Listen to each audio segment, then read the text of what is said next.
Yeah, so would love to kind of transition to SLATs, that are known as Spousal Lifetime Access Trusts. Marshall, you've had an extensive experience with this, and I'd love for you to kind of start off for us on the topic. So in Florida, we have a law that allows you to create a trust that can last up to 1,000 years. And with each generation, you can give them the ability to revise and update the trust so it doesn't get outdated. And so you've got a husband and wife that have at least $13 million that they'd like to move out of their estate. They can do that by putting it into a Spousal Lifetime Access Trust, or a SLAT. So the husband creates the SLAT for the benefit of his wife. The wife creates a SLAT for the benefit of her husband. As long as they're both alive, they can each receive the benefits of the income and distributions of principal to the extent they need it. But meanwhile, that 27 million, right, Richard, together, can double, triple, quadruple in value. It'll all be estate tax free when they die, but they have access to the funds throughout their lifetime. And then we use life insurance if we're concerned that one spouse might die first and all of a sudden they're living on half the revenue that they were previously living on. We can use life insurance to replace those funds and continue to provide the same lifestyle that they want to have. Yeah, I mean, it's the beauty of what you said, compounding numbers. If someone has $10 million and they're getting 7%, it doubles every 10 years, right? It's called the rule of 72 I'm sure everyone here knows what it is. But if you look at it, if someone's in their 60s, it may double 3 times. So if you have 10 million in your estate, you don't gift it to your family Dynasty trust, to the SLAT. It doubles to 20, 40, 80, right? So 30 years henceforth, they now have $80 million in their estate, and the IRS, depending on the exemption at that point, is probably going to take at least $30 or $40 million from that one mistake. Right. And it's voluntary. So the client objections would be, well, I've heard a lot, we've all heard all the objections, is that, how do I do this? I want to have control. What if my kids turn on me? There's all situations with us and the legal teams that we work with to help you navigate that, including a great one you mentioned. If the wife dies, there's a policy on the wife and they get insurance, and now the husband can now access it, and vice versa. But there's more controls too, changing trustees. A lot, you can do something called, like when you decant wine, you can decant a trust to a new trust. There's a lot more smart people going around how to make it a little bit more pliable. So that one technique, we run projections for people when we're helping them. We say, all right, if 7% a reasonable interest return, and then we just double it 3 times, and we show them what the tax is. So option A is the 10 million turns into whatever, 80 million, and now there's no tax on it. Option B is the 10 million turns into 80 million, and you owe the IRS $30 million, your children. I think you work too hard to just do that. One more objection I get is, I get this a lot, and you guys all probably do too. I don't want my kids to get rich. My kids are going to be too rich. It's one of my number one objections. And I say, okay, are you happy right now with the IRS, how the IRS handles all of our money when you pay taxes? You're 100% happy with it. I've never had anyone say yes. Wouldn't you rather control that by gifting it to a charity that you like children with cancer or children starving in Africa or whatever it is? Wouldn't you like to steer that?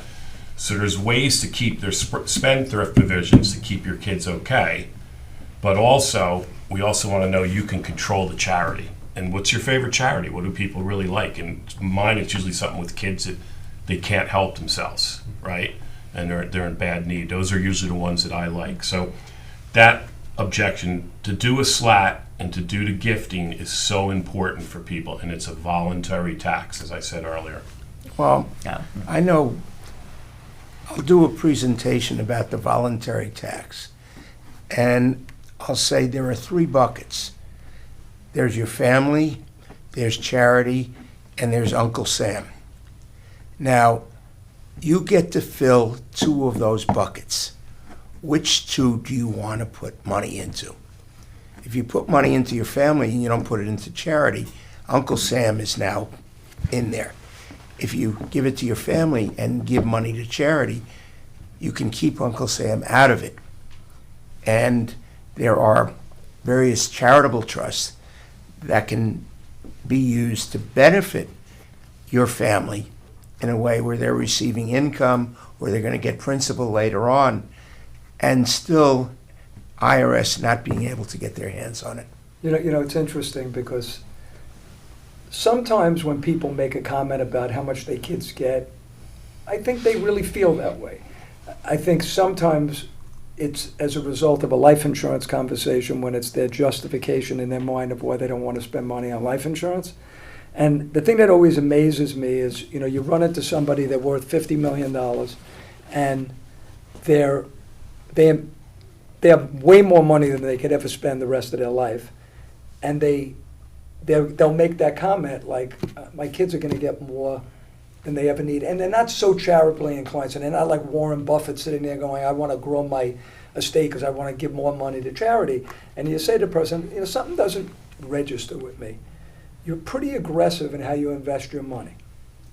You could win or you could lose, right? If you win, you're just going to have more money that you don't want your kids to get anyway. And if you lose, you're the one feeling the burden of losing the money because it's your money. So why would you invest your money the way you invested if you know you already have way more than you ever want your kids to get and you don't need more money? And it's because that is what ends up happening. Because a lot of times it's a bull excuse. Right. You can say bull here. Because We're going to edit some stuff. This is like a podcast. Yeah. Right. Or you say to somebody, how much money do you want your kids to get? Give me an amount. I got 3 kids. I want them to each get $10 million. Simple solution. Buy a $30 million second to die policy and a trust for your 3 kids. Live everything to charity when you die. At the second death, everything goes to charity. Government gets nothing. Right? Wouldn't you rather that be than for the government to get 30, 40, $50 million? If you know how much you want your kids to get, just buy a policy that at the second death goes to your kids, income and estate tax free, and just leave everything else to charity. And we actually had a client that did that, but he wanted $20 million per child. Okay, better for you. Yeah, and from an estate planning point of view, it's the simplest solution. It doesn't involve all of the other techniques that make estate planning complicated. And sometimes people like a simple solution. Right. And life insurance in a lot of those circumstances are so simple. I Right. say with some ink and a couple pieces of paper, you're transferring the risk to an insurance company. It's tax efficient. We'll talk about that a little bit later. But one more thing about the Dynasty Trust, which we talked about, is I think it's important for people to see. I know with my son, and I have 4 boys, 2 in the business and probably 2 coming in, I tell them my stuff is in trust and they aren't getting anything from that at all. I will make sure they get 0 from it. Their kids, my grandkids and my great-grandkids are going to get money, so just keep working. I don't think you spoil your kids unless you spoil your kids, right? A lot of people say if there's $100 million, because when you're talking about a dynasty trust, and we mentioned a rule of perpetuities in Florida, it's funny when you said 1,000 years, I was thinking Caesar should have had one of these trusts, right? I'd still be managing it. But it could be around for generation after generation to do good things.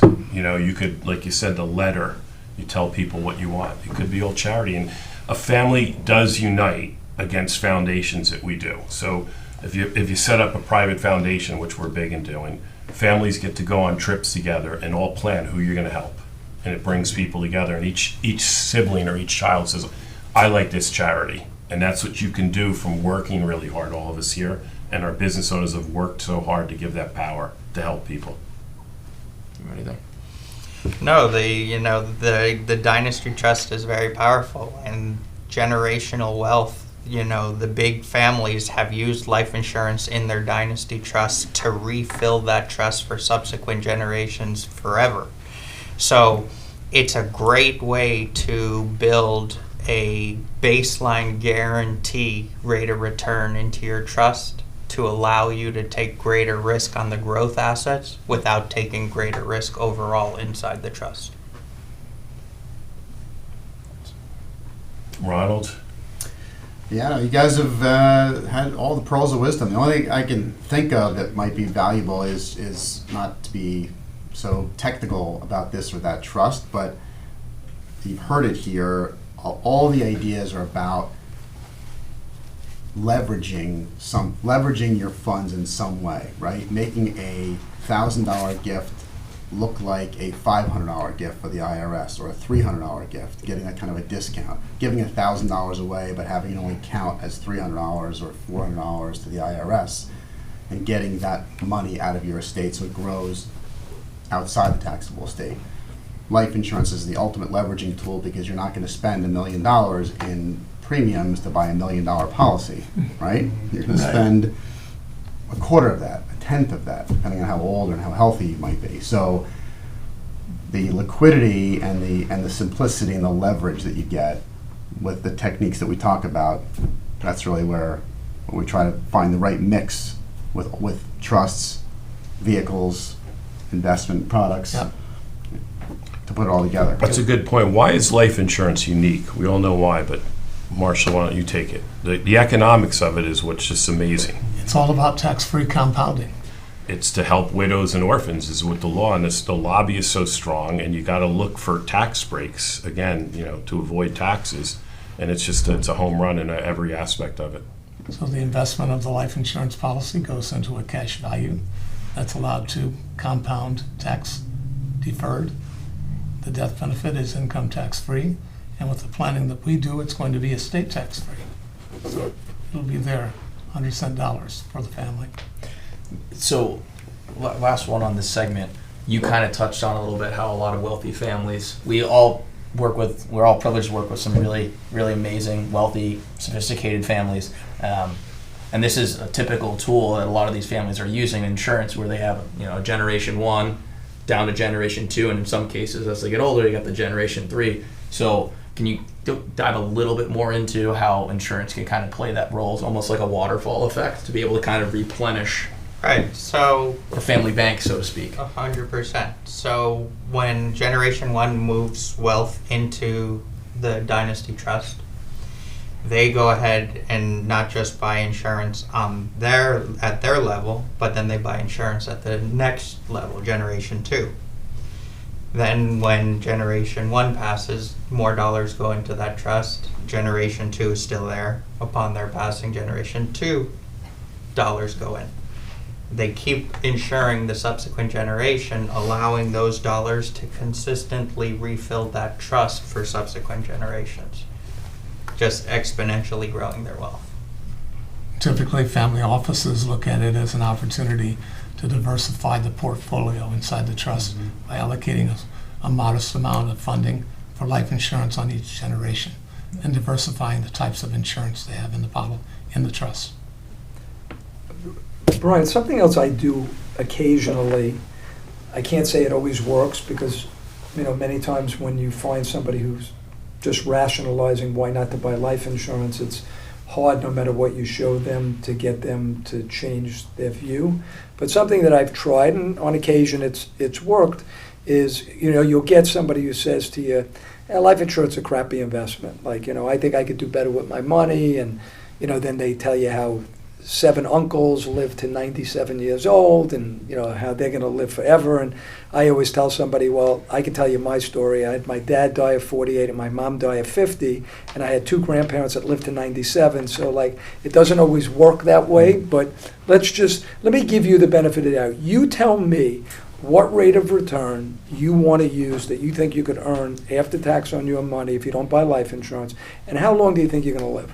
You tell me the numbers. And let's say the guy says, I think I can earn 7% after tax on my money, and I think I'm going to live till my wife and I till we're 95 years old. So you go in, you do a calculation, here's the premium, you have a $10 million death benefit, and if he's right in everything he says, and he lives that period of time, we'll make up a number, there's $14 million sitting by not buying life insurance. So he says, you see what I mean? I think I can earn 7% after tax on my money, and I live till I'm $4 million ahead. I say, okay, you're right. How many years from now is that? 35 years from now. Let's say the guy's 60 years old. What rate of return did you say is the rate of return you should earn? 7%. So let's discount to present value. You have $4 million ahead 35 years from now, and I discount that back in today's dollars at 7%. Whatever the calculation is, the calculation comes back to $400,000. So in essence, if you're right, you got to be really right. You're going to earn 7%, and it's not just 7% after tax compounded. That's every year, because with sequence of return, you could average 7%, but if in the later years you have some bad years, it's not going to work out. Even though you average 7, you're going to have less money if you're putting that money in every single year. But let's say you're right about everything. So you're going to be $400,000 ahead in today's dollars if you're right about everything. You could be $10 million ahead in today's dollars, unfortunately, if you die and you have life insurance. Why would you ever want to be on that side of that bet? Like, there's not enough upside to that side of the bet on a present value basis to try to do this without life insurance. I used your numbers to show it to you, and it shows you what the numbers are. So there are people that'll still, like, you're not going to move them anyway. But with certain people, I've had that conversation. I go, I never really thought about it from a present value standpoint. It is true. If I'm only going to be $400,000 ahead, and I'm right about everything I said in today's dollars, that's not that much to be ahead. So another point just to throw at everybody. Yeah, good point. Great.